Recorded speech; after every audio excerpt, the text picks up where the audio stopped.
अस्सलाम वालेकुम वीवर्स, उम्मीद करता हूँ आप सब दोस्त खैरियत से होंगे। मेरा नाम है उस्मान अली और आप देख रहे हैं मेरे YouTube channel Usman pharmacy at doctor. Viewers, आज का मेरा टॉपिक प्री गैबलिन, नरगेप, न्यू गैलिन और जेरिका कैप्सूल के हवाले से, जिसका इस्तेमाल न्यूरोपैथिक पेन को ख़त्म करने के लिए कराया जाता है।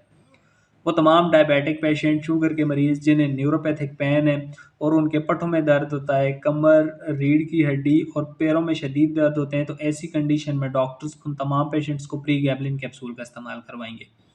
इसके अलावा वीवर्स, प्री गैबलिन कैप्सूल का इस्तेमाल मिर्गी के दौरों और झटकों को ख़त्म करने के लिए, टेंशन और डिप्रेशन को ख़त्म करने के लिए भी कराया जाता है। व्यूअर्स, आज मैं आपको प्री गैबलिन कैप्सूल के बेनिफिट, डोजेज और साइड इफ़ेक्ट्स के बारे में बताऊंगा। आपको बताते चलूं कि प्री गैबलिन कैप्सूल को यूज़ करने से पहले अपने डॉक्टर से ज़रूर मशवरा करें और मेरी इस वीडियो को मुकम्मल देख लें, ताकि प्री गैबलिन कैप्सूल के गलत या ज़्यादा इस्तेमाल से आपको कोई नुकसान ना हो। तो चलिए व्यूअर्स, जानते हैं प्री गैबलिन कैप्सूल के बेनिफिट। वीडियो की तफसील जानने से पहले आप दोस्तों से मेरी रिक्वेस्ट है कि जिन दोस्तों ने मेरा YouTube channel Usman pharmacy at doctor subscribe नहीं किया, वो जल्दी से इस चैनल को सब्सक्राइब कर लें और बेल आइकन को ज़रूर प्रेस करें, ताकि मेरी नई आने वाली मेडिसिन से रिलेटेड मुफीद और इंफॉर्मेटिव वीडियो आपसे मिस ना हो जाए। प्री गैबलिन कैप्सूल जिसे पाकिस्तान में मुख्तलिफ फार्मास्यूटिकल कंपनीज बना रही हैं, आज जिन ब्रांड्स के रिव्यू मैं आपके साथ शेयर करने जा रहा हूँ उनमें जेरिका, जिसे पाकिस्तान की एक national pharmaceutical company Bosch pharma बना रही है, नरगैप कैप्सूल जो एजीपी फार्मास्यूटिकल का ब्रांड है, न्यू गैलेन जिसे बैरेट हॉटसन फार्मास्यूटिकल बना रही है। वीवर्स, ये जो ब्रांड्स मैंने आपके साथ शेयर किए हैं, आपको बताएं हैं, वो आपको अच्छे और बड़े मेडिकल स्टोर्स, फार्मेसी से बआसानी मिल जाएंगे। प्री गैबलिन कैप्सूल के बेनिफिट्स की बात की जाए तो इस दवा का इस्तेमाल न्यूरोपैथिक पेन को ख़त्म करने के लिए कराया जाता है। वो तमाम डायबिटिक पेशेंट, शुगर के मरीज़ जिन्हें शुगर की बीमारी के साथ न्यूरोपैथिक पेन, पट्टों के दर्द, कमर दर्द या पैरों के दर्द के साथ रगों नसों में खिंचाव और दर्द होता है, तो ऐसी कंडीशन में आपको डॉक्टर्स प्री गैबलिन कैप्सूल का इस्तेमाल करवाते हैं।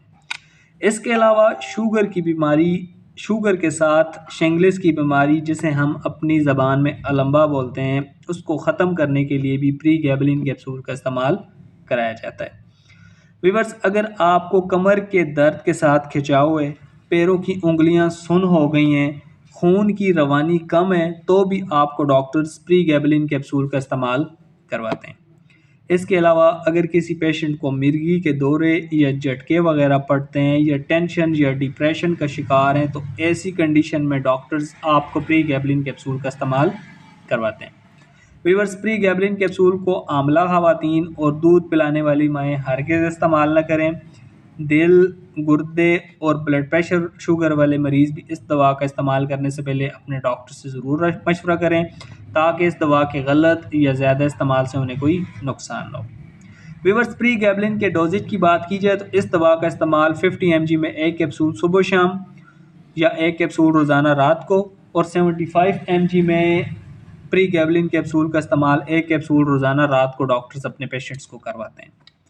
प्री गैबलिन कैप्सूल के साइड इफ़ेक्ट्स की बात की जाए तो इस कैप्सूल के इस्तेमाल से डाइजीनेस, चक्कर आ सकते हैं, ब्लड विजन, धुंधला दिखाई दे सकता है, कॉन्स्टिपेशन, कब्ज़ हो सकती है, वेट गेन, वज़न बढ़ सकता है, हेडेक, सर दर्द कर सकता है, ड्राउजीनेस, सुस्ती हो सकती है, नाउसिया, मतली हो सकती है, डायरिया, पेट ख़राब हो सकता है, फीलिंग सिक, आपको कमज़ोरी महसूस हो सकती है, रनी नोज़ और नाक से पानी बह सकता है। व्यूअर्स, प्री गैबलिन कैप्सूल का इस्तेमाल करते वक्त गाड़ी या मशीन न चलाएं, क्योंकि इस दवा में गनूदगी और इस दवा का इस्तेमाल करने के बाद गाड़ी या मशीन चलाने से आपको नुकसान हो सकता है। तो व्यूअर्स, ये थे प्री गैबलिन कैप्सूल के बेनिफिट, डोजेज और साइड इफ़ेक्ट्स। उम्मीद करता हूँ आपको मेरी आज की वीडियो प्री गैबलिन कैप्सूल के हवाले से अच्छी लगी होगी। वीडियो अच्छी लगे तो इसे अपने दोस्तों के साथ ज़रूर शेयर करें। मिलते हैं अगली वीडियो में। अपना बहुत सारा ख्याल रखें। अल्लाह हाफ़िज़।